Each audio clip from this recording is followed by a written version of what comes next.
High! দেখো এখানে স্টেশনে আমি এসেছি কল্যাণী যাওয়ার জন্য।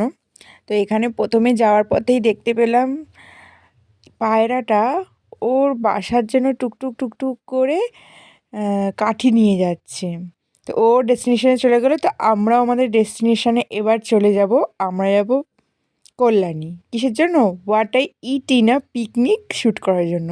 তো এখানে প্রথমে ব্রেকফাস্টে লুচি, আলুর দম আর রসগোল্লা ছিল। এই যে অনন্যা ম্যাডাম, উনি এখানে লুচি আলুর দম খেতে পারছিলেন না। তারপরে আমরা লাঞ্চে চলে আসলাম। প্রথমে থালা দিয়ে গেল, তারপরে বোতল দিয়ে গেল।